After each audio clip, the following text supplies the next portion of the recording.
This is The Rumor Report with Angela Yee on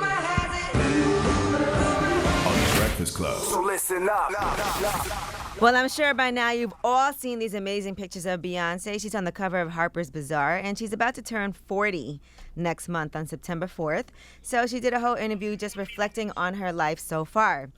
Now, she said the first decade of her life was dedicated to dreaming. She was an introvert. She said, I didn't speak very much as a child. I spent a lot of time in my head, building my imagination. I am now grateful for those shy years of silence. Being shy taught me empathy and gave me the ability to connect and relate to people. She also discussed her first vocal injury at 13 from singing in the studio for too many hours. The doctors put her on vocal rest all summer, and she was silent once again. And then she discussed filmmaking. She said she's very interested in filmmaking. Her first project was directing her concert film, I Am World Tour. That's where she learned how to edit the cut herself in Final Cut Pro. She said it was the beginning of a newfound love and creative expression, which led to creating the visual album with my self-titled album, Beyonce, then Lemonade, Homecoming, and Black is King. She then said her 30s were about starting her family and her life becoming more than her career. She said, I worked to help to heal generational trauma and turned my broken heart into art that would help move culture forward and hopefully live far beyond me. So she said her 30s were about digging deeper. Now, when asked about how does she process the changing world of celebrity culture and protect her inner self, she said, we live in a world with few boundaries and a lot of access. There are so many internet therapists, comment critics, and experts with no expertise. Our reality can be warped because it's based on a personalized algorithm. She said, it's easy to forget there's still so much to discover outside of our phones. I'm grateful I have the ability to choose what I want to share. One day I decided I wanted to be like Sade and Prince. I wanted the focus to be on my music because if my art isn't strong enough or meaningful enough to keep people interested and inspired, then I'm in the wrong business. My music, my films, my art, my message, that should be enough. Very interesting. I meant to read that yesterday. I'm going to read it today. Yeah, these are some cliff notes. I read the whole article so I can break down what I thought were good parts for you guys.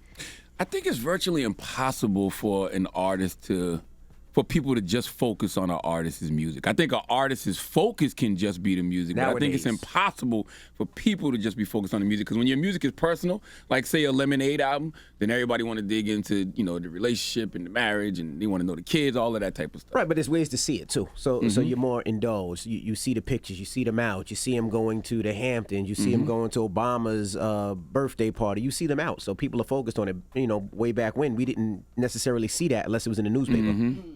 Right, so and it's not just her music, it's her film. She said her art, her message, and all of those things. And I mean, look at how Prince, when he did Purple Rain, that gave us a real great insight into his life. And she talked about Sade, who rarely ever does any interviews.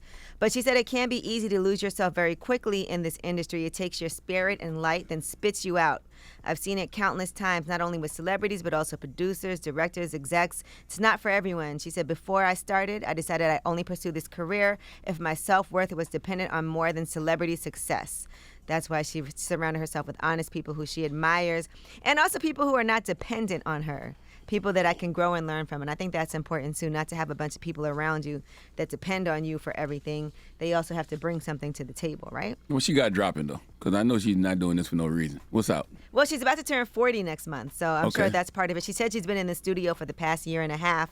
She wasn't very specific. She just dropped the Adidas collection, too. Yeah, she has the Ivy Park collection, and they have kids' clothes coming as well.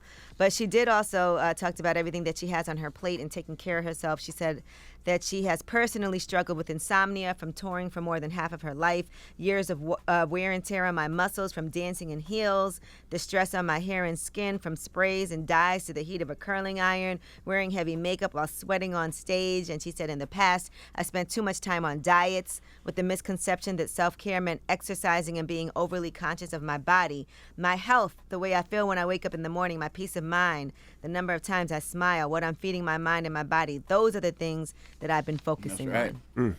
So she said she wants her 40s to be fun and full of freedom. I want to feel the same freedom I feel on stage every day of my life. I want to explore aspects of myself I haven't had time to discover and to enjoy my husband and children. That's crazy because you don't think about all that part of an artist's life. You just think about their music and what they're doing, but you don't think about how it affects them performing, them missing their family, not going home, constantly working, touring. Who don't think about that? I don't. I think about that. I definitely don't. I can't believe she just turned 40, though. You know who else I can't believe is only 36? T-Pain. What? Yes, he's 36 years old. Wow. All right. Well, that is your rumor reports.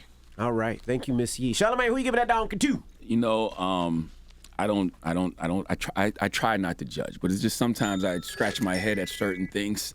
This is one of them I'm scratching my head at. I need Dennis Schroeder to come to the front of the congregation. We need a word for him. Hopefully, after this donkey of the day, we can get some answers. Okay? I just need to know what's happening. All right. We'll get to it next. It's The Breakfast Club. Good morning.